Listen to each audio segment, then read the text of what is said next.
issue, right? So cat is obviously a substring, a prefix of caterpillar. And so they do in fact match, but if I'm only iterating from the length of 0 to the length of, rather from 0 to the length of S1, I'm only going to compare like the first 3 characters, CAT, and then I'm going to call it quits. But in the opposite direction, it didn't actually happen this time, but if I futzed around enough, it might. What could happen if the differences of these strings is long enough?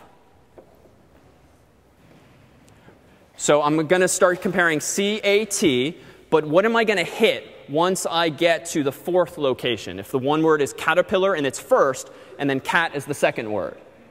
So it null. But null is not equal to CATE, is not equal to E, and so it actually still catches that scenario. And we don't overstep the bounds of the array because we at least stop there, but flip them around, and we do confuse cat for caterpillar, or vice versa. So what's a quick fix here? What's one way we could fix this? So we could get the longer length first. So we could say something like if string length of S1 is less than string length of S2, then we could go ahead and say the maximum length is equal to str length of S2. But I'm kind of pushing it now with design issues. Let me put max here. Is this correct? And then I can say, let's change this to max.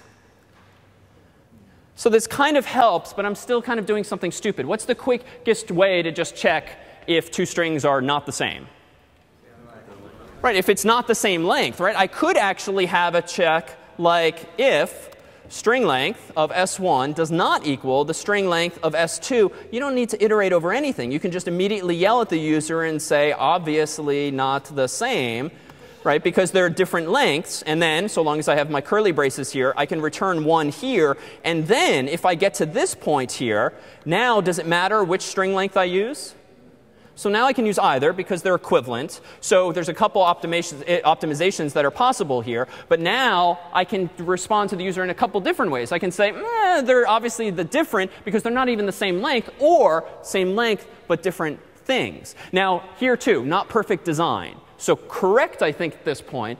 But where's an opportunity for better design in that loop? Yeah?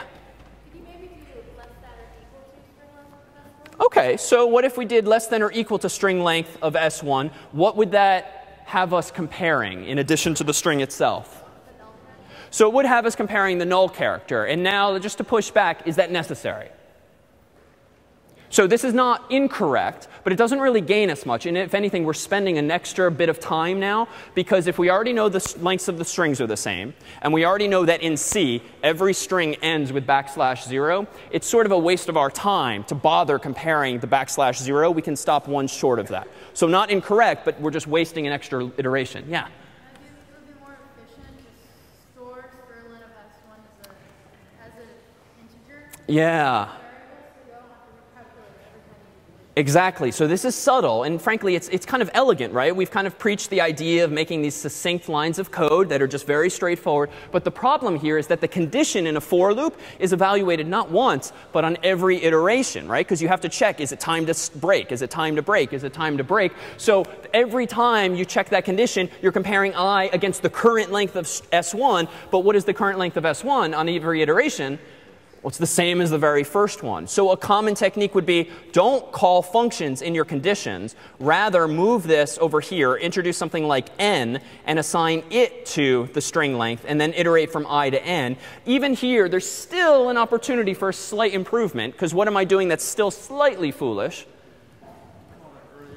I called it earlier as well. So, not as an expensive of a mistake. And frankly, the code is kind of elegant here. And if the strings are pretty short, it doesn't matter if I'm spending a few extra cycles. But still, I should probably compute string length of S1 once up top, put the result perhaps in a variable, and then actually proceed with the comparisons. So all of this, though, can go away, of course, if we just use the string compare function. But what's it doing? And what's a lot of these functions doing in the documentation? It's just implementing these fundamentals that years ago people got tired of every time they want to compare strings, writing like 10 lines of code. You collapse it to 1 line, str compare, and thus do you hopefully start to see really the motivation for writing things as functions and not just writing everything in main. So we've got some more craziness in a bit. Let's take a 5